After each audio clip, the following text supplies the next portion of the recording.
The territory's environment minister is shutting down the two oversight boards that keep watch on Diavik and Snap Lake diamond mines.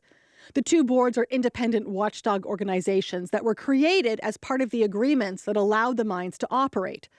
Jay McDonald says the move is in line with those agreements, saying they allow for the boards to be shut down once the mines stop producing diamonds. Kevin O'Reilly is a member of Alternatives North, a social, environmental, and economic justice group in the territory. He's also a former Yellowknife MLA. He disagrees with the minister's decision, and he's with me here now in studio. Kevin, good morning. Yeah, good morning. Thanks so much for coming in here. I want to, I guess, start with the why. Why do you believe shutting down these boards is a mistake? When, diamond mining started here in the late 1990s, early 2000s, it was something new that we hadn't done before. In fact, nowhere else in Canada had diamond mining been taking place. So there was a lot of questions, concerns around this and whether the government was actually prepared to monitor this properly, watch it, and so on. And through the environmental assessments that were done of those projects, independent folks that carried those out recommended that there should be some independent oversight body established to kind of watchdog what was happening. And it was really part of a network or a set of agreements. There was socioeconomic agreements, impact and benefit agreements made with Indigenous governments, and then an environmental agreement that was used to formalize a lot of the commitments and promises that the companies and even governments had made during those environmental assessments. So that was the kind of arrangement that was put in place. And, we now call that a social license for these mines to go ahead. And to do away with this before the mines are fully closed and the companies give up the properties, give them back to the government, that's not what was intended at the time. And we just don't see how the public interest is really being served by stopping these bodies while these properties are still in closure phase. So we disagree with the minister's decision. Yeah, what did you expect to happen with these boards long term? Well, over the long term, that they should be kept in place to watch not just what the companies do, the regulatory system, the environmental management system, but governments are doing as well. Through, right till the very end when these properties are handed back to the government. They may not need the full amount of resources towards the end, and there's provisions for that to happen in each of these agreements, but shutting them down partway through is just not a good idea. Now, these boards aren't disappearing immediately. They don't shut their doors today. There is a wind down process. So for Diavik, it will end by 2027, and Snap Lake in 2030. Why is that not enough time to your mind for them to fulfill their mandates? Well, it's interesting that the two decisions by the minister are really quite inconsistent. Snap Lake closed in 2015, so it's been in closure now for 11 years. Yet that body's going to remain in place for another 3 years. Diavik just closed in March of this year, and 1 year into closure, the ministers decided we don't need this anymore. That's not a good thing.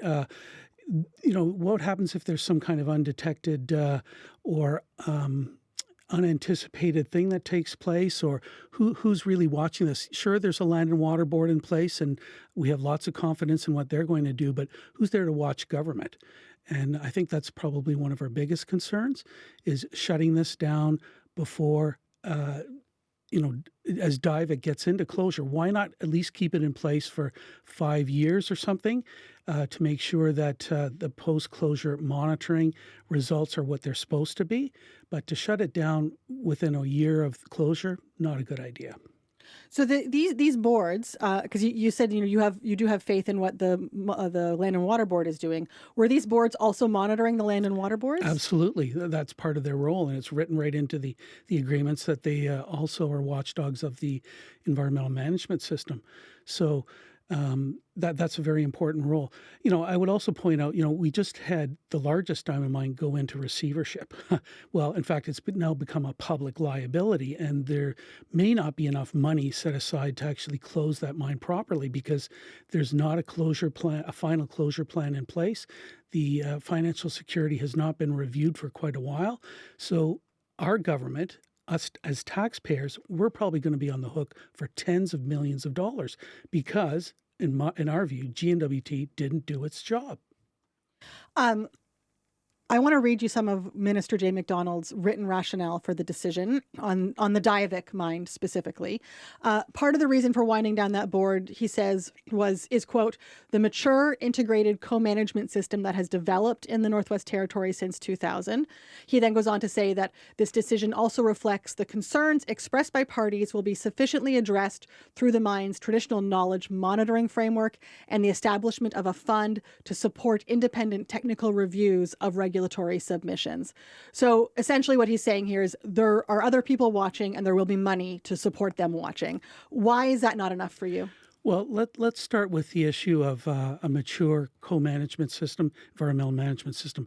Sure, we will agree that there's been some progress made in implementing that, but parts of it still are not completed. We don't have land use plans for big parts of the Northwest Territories. The co-management system itself is not always funded to where it should be and have the resources to do the job that it needs to do.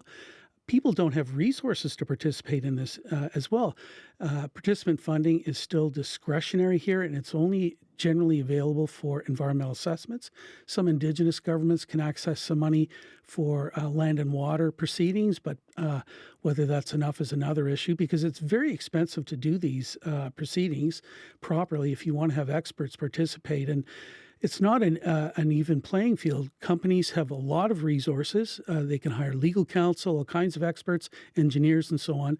But the public, Indigenous governments, may not have the ability to fully participate.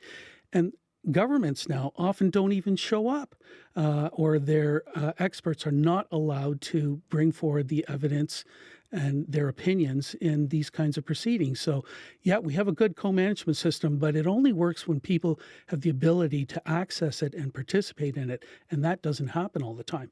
And now that we've seen the big diamond mine go under, has become a public liability. What's going to happen with Diavik and Snap Lake towards the end of the life of these properties, and they get turned back to the government? Is there still going to be liability there that our government is going to assume? So that is a big issue, a big question mark, and not having somebody independent watch all of this is not a good place to be in. So. Now, we should be clear that Caddy has gone into receivership, but its board has not yet been shut down. Well, I'm not a lawyer. I've looked at the receiver's website. As I understand, it's now being turned over to N.W.T to manage. Well, the receiver will continue to operate it on behalf of N.W.T essentially now. But whether there's enough resources to actually carry that out properly and get a closure plan done and so on, I think there's big question marks around that. So.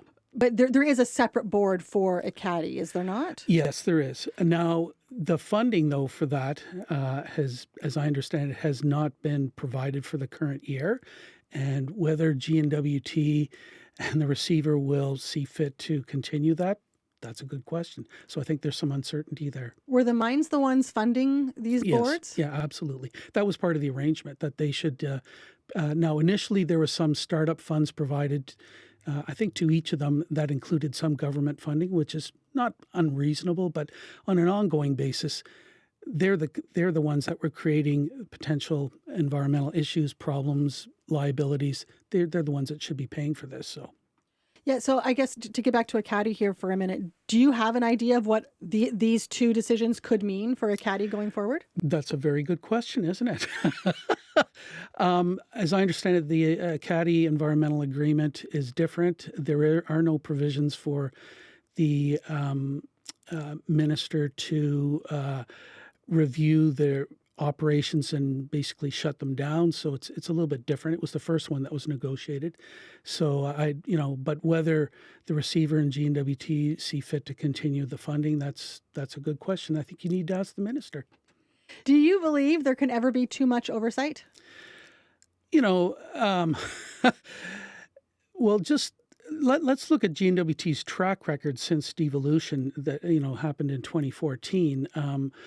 There has been some new resource management legislation brought in. A whole bunch of regulations are still being worked on to fully implement a lot of that work. The mining regulations being one of those. And GNWT's track record, in our view, has not been very good. The Cantong mine went into receivership under our watch. Luckily, we were able to hand that back to the federal government, so we avoided some big liability there, and that's in receivership and going through that kind of process. Cameron Hills was a natural gas field just north of the border, south of Hay River. That went into receivership under our watch again. Our government is now cleaning up and remediating that area at the cost of tens of millions of dollars to our taxpayers. Acadi's gone into receivership. So this is not a good track record for our government. We don't seem to have a good early warning system in place to make sure that there's full financial security in place for these larger operations. I sat on a standing committee that issued a report in the last assembly on preventing and managing contaminated sites. It's my view, if our government had actually adopted those recommendations, we may not be where we are, certainly with the Acadie mine, because somehow there was no early warning system that, lab-grown diamonds might create a problem here, or tariffs and so on. So I don't think those were completely unpredictable. Our government could and should have made sure that there was enough financial security to protect the public interest, and it didn't. And that wasn't just one case. It's been a string of those. And that's why in our news release, we're calling for the Auditor General to actually come in and do a performance audit on GNWT's management of resources post-devolution. Yeah, I want to talk about that call for a second. So I'm curious, what is Alternative North? What do you think should happen now? Well, that's a good question. The minister's made a decision, so it's not up to us to decide or question. We're certainly questioning this, and I think the minister needs to be held to account. And I think it's going to be very interesting to see what the minister does about funding for the Acadie oversight body. But I'm not a lawyer, but as I understand it, there is dispute resolution process laid out in the environmental agreement, say for Diavik and Snap Lake, and any of the parties can access that process and challenge the minister's decision.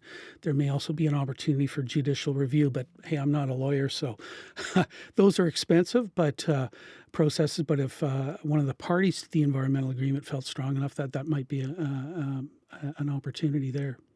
And when it comes to the Auditor General, the performance audit that you're calling for, what would you hope to see there? Well, we in the provincial jurisdictions, they have their own Auditor General because we're not a province.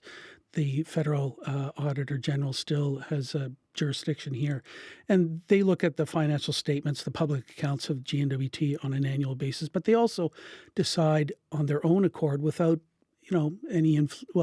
people may ask them to do audits, but they make the decision at the end of the day because they are independent about what to look at. So they've done audits in the past on things like child and family services a couple of times, housing, health, various aspects of healthcare and so on. They even did an audit on climate change commitments, and our government didn't do well in that one either. But we think it's time that they look at the resource management that's taken place under devolution. GNWT got tens of millions of dollars added to their budget to manage resources. And do they actually spend that amount of money on resource management? And are they doing a good job? We think it's time that be looked at. I'm curious, Kevin, do you know of any issues or events that might have happened that these oversight boards caught? Yeah, I guess I was involved with the negotiation of the Acadie Environmental Agreement. I sat on the board for a while.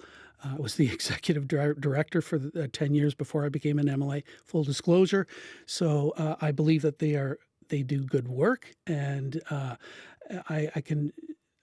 one specific example that I can recall is that in one of the lakes downstream of Acadie, one of the experts on the board at the time noticed that the oxygen levels were dropping and said, if this continues this trend, fish are going to die in this lake. The company needs to do something about this. So It was kind of like a bit of a whistleblower and advised the company. And yeah, sure enough, they recognized there was an issue, and they put aerators into the lake to bring the oxygen levels up so fish didn't die. So if fish had died, that would have been a big problem for them, charges potentially under the Fisheries Act and so on. So that's one specific example where an oversight body actually caught something that nobody else noticed. All right, Kevin, we're coming up to the end of our show here, so I'm going to have to leave it there, but I really appreciate you coming in this morning. Yeah, well, thanks very much. Kevin O'Reilly is a member of Alternatives North and a former Yellowknife MLA. He's here with me this morning in studio. CBC North did request an interview with Environment Minister Jay McDonald. He was not made available. De Beers, which owns the Snap Lake mine, has not responded to a request for comment on this story. A statement from Diavik on Tuesday says the company is comfortable with the minister's decisions, quote, including the establishment of an independent technical review fund for the use of Indigenous parties and supporting the board to review and digitize its library as needed.